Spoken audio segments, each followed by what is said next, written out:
So there's a bunch of elements to last night which are really interesting. There were two different broadcasts from the same company. One was a network TV broadcast. One was a cable TV broadcast. And I don't watch TV differently, but apparently people do, and that's why they did it differently. We've always had teams play on players from foreign countries that we don't know about, but now we have American athletes playing in our country, and we don't see them even though they're not playing in high school. And we had a bunch of those guys drafted. The G League Ignite had 4 players drafted. Overtime Elite had the Thompson twins drafted. So what is it? Is it 87799 on Fox? Is that the number? If you have a pertinent, poignant question, feel free. But I know Ramos did. Beyer has questions and opinions as well. But it's amazing that, and you get this question all the time, how can the same company, ESPN, how can they have 2 drafts and they feel completely different from one another? How can that be?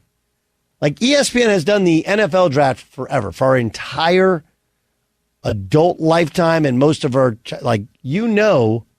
how long did you have? Boomer, what? I have some really dated musical reference. And you go to Mel Kiper Jr., and now over the last probably 15 years, you've had Todd McShay there as well.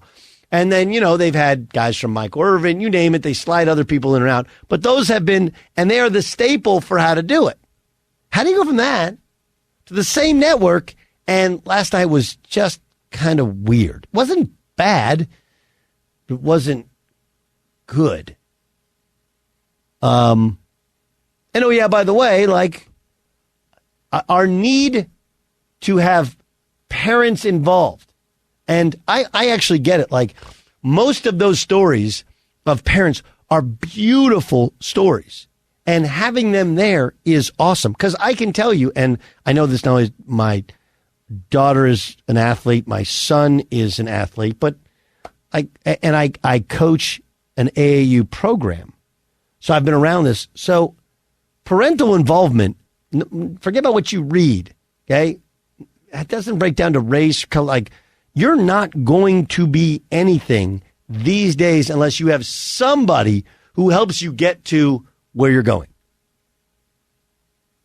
I mean, that was honestly the thing my dad did for kids for years, God rest his soul, was he would drive. That's my whole childhood.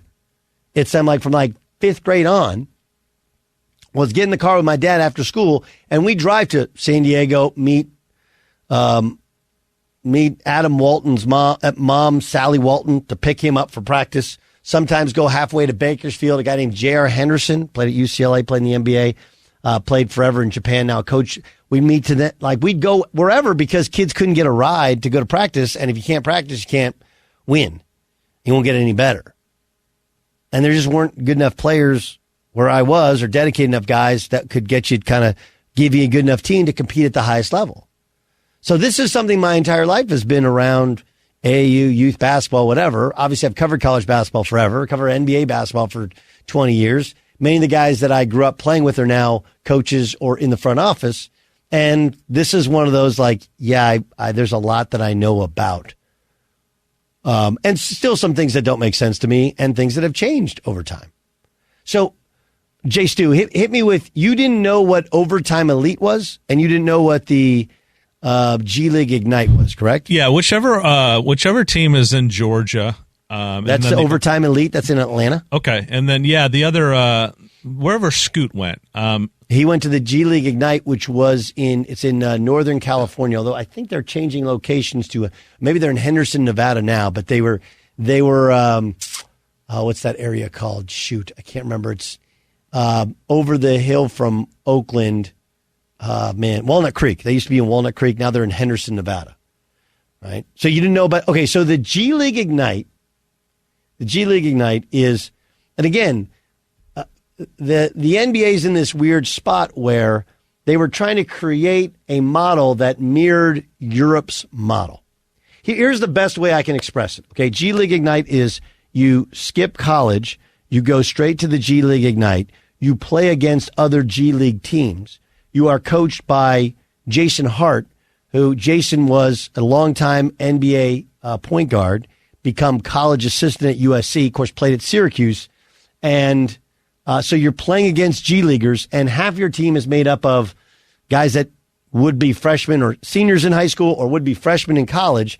And then half of it is a couple guys, like a guy named Pooh Jeter, who played at the University of Portland and then was a legend kind of overseas and now has moved into an executive role in the NBA. But you'd have like an old head or two that would help kind of guide these guys on their path. So they're playing against G Leaguers. Overtime Elite, Overtime was, I think it started as a website, and then it's a Twitter and Instagram handle that had millions of followers. I think it really made hay when Zion Williamson was in high school in AAU. And with the money that they made, they built this beautiful facility, and they became a landing spot. And this was talked about from a lot of different angles of, hey, how can we get high school players that want to be NBA players and don't really want to go the traditional route? And so they do have some educational courses. You can supposedly go to college from it, but I don't think anybody's gone to college from Overtime Elite. And you play against other prep schools. So you're like paid to go to prep school, and all you do is basketball for the most part. So those are the two different places that we're discussing. Did I leave anything out? Is there anything else you need to know about those two? I mean, the reason why I asked is because I consider myself a pretty good barometer of like your average viewer of the draft last night. And them having to do introduction vignettes, introduction packages to get people to know who these people are speaks a lot to the general interest of the draft, because nobody really knows these kids. And then when they talked about these Ignite teams and whatnot, I'm like, exactly what is that? Why did they choose that path? Why is that better for their development and their profile than the college game? I just had all these questions to ask of you, you know? Yeah, I would say, oh man, I would say this. The NBA, there was a time when all of this started, there's never been a great relationship between the NBA and the NCAA for basketball. Right? And this is, you go back, and when Adam Silver took over, he wanted to mirror the model of European clubs. Right? And European clubs, they have junior teams where they develop players. The problem with it is that the European professional basketball model is completely different than the college basketball NBA model here. And the missing piece to it is there's a promotional tool. There's also an educational tool, which it may not be needed for kids that are good enough to play. And you can identify them at 16, 17 years old pretty easily. But for the vast majority of them, it's a great opportunity to do both. And you don't have that overseas. You don't have necessarily the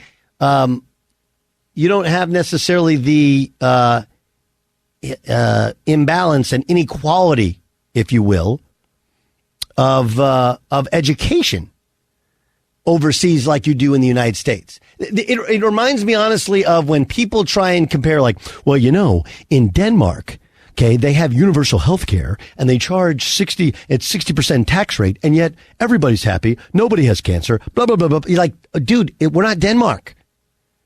We have 100 years of doing it this way, and you can't slide into doing it a different way, especially when part of the big, like last night was a promotional tool, but instead of being a promotional tool, it's an introductory tool, because you had how many college basketball players were taken in the first round? And even of those college basketball players, how many could you actually name? How many have you seen play? Dan Beyer, you love basketball. Okay? Love basketball. Golf, NFL football, and I feel like college basketball, I could be wrong, that's as much of a passion for you as anything outside of NFL football and golf. Is that fair? I do enjoy college hoops, yes. Okay. How many of the first round picks in the NBA draft have you actually seen play? Probably less than 6. Grady Dick, obviously, was a name at Kansas, but yeah, for sure. Handful at best. And that's a college basketball fan. Like, I'm not saying this because I love college basketball, because it provided me everything that I need. Okay? Everything that I need, everything that I've done in life has been provided to me because of college basketball. Everything. It's because I also am far enough from the forest where I can see the trees. And there is no buzz, no hype outside of Victor Wembanyama. And it's not just that he's the number one pick and he's 7'5", but they did everything in their power to tell you this guy is, like, I saw Jason McIntyre tweet, he's going to be top all NBA. Like, what? Like, for Victor Wembanyama to be all NBA in his first year, okay, that means he has to be a center. Okay, the top 3 centers this year in all NBA, okay, were Domantas Sabonis, were Nikola Jokic, and were Joel Embiid. Right? Anthony Davis is not listed. There's several others. Like, he's not going to be all NBA. Like, the hype is, it's not very likely at all. But we feel the need to massively overhype guys, because otherwise, why would you care? They're all 18, 19 years old. They're not going to help or play or do much of anything on winning teams we actually pay attention to for a couple of years. That's the reality to it. So I think it comes down to where the NBA is kind of halfway in between trying to copy the European model and trying to stick with the traditional system. And the European model, though it has produced some very good players and maybe refined players, and it cuts out the educational piece, which people don't seem to value nearly as much anymore, it's for a different, style of basketball, for a different thing. It just is. You know, foreign teams and their success or financial success is not based upon their TV revenue or their TV deal. It's not. They get money from sponsors, and they get money from sponsors based upon their location and if they win. Honestly, like, season tickets aren't nearly as much of a driver for them financially as they are here. It's such a different system. Anything else, Jason, I can be of service with? No, you're good. I think Dan had something. Yeah, Doug, I took my takeaway from last night was it was an interesting crossroads of what you expect from a draft broadcast, of what the NBA was, what the NBA is, what college basketball was and is. And the reason I say that is I think that as a college basketball fan and someone who grew up loving the draft, it is not the same draft that it was 20 or 30 years ago. But that's nothing different. What I thought was so unique last night, and ESPN has done this with the NFL draft, but it's easier to actually do with the NFL draft when you split broadcasts. What I found last night was you really didn't have anybody there to fit the true need of what you needed from the broadcast outside of Jay Billis. And only Jay Billis could do so much because of the different avenues all these players come from. There's, you know, that's the toughest part about it. Is it's so good. It's not what it once was. So when you have players that you don't know, you have players coming from different directions, you have players coming from Europe, there's no one there to tell us about them. And I would even argue, as we've talked about on this show many times, how the NBA is changing. Now we're wondering who's going to help a big three when the conversation should be, you know what? Who's going to be the Christian Braun of the Denver Nuggets? Who is going to be that player that is going to be able to have that current impact on a team right now? We have player comps, we have projections, and it just, to me, it was really tough to hit the moving target last night. Well, I agree. There's also no debate, right? It's like Jay Billis says it, and that's what it is. Like, what? Like, huh? And there was no negativity. Right? None. Like, I mean, look, Jett Howard gets drafted really high by the Orlando Magic, right? Didn't they move up to draft him? They drafted him very early, and I think he would have been around late in the first round. And, like, you know, I get it. Like, we all loved watching Juwan Howard play. He's a great dude. There's no negative there. But, like, I saw him play. Didn't guard anybody. Doesn't move great. 2/3 of his shots are threes, right? And he's not a rebounder for his size. So I thought Orlando massively reached, and why are you taking a guy that high? Right? Or even Scoot Henderson versus Brandon Miller. Like that's something, I mean, who wouldn't love to go and spar on that one? Right? And then you're like, well, do you take Scoot considering you have LaMelo Ball? And how does that work together? And my argument would have been like, if you like him better, then you take him because it's not like the Hornets are good anyway. At least they're entertaining, and then it kind of it works itself out over time. But yeah, I agree with you. It was not, you didn't put enough people in position to succeed because you tried to please everybody. And when you please everybody, you please no one.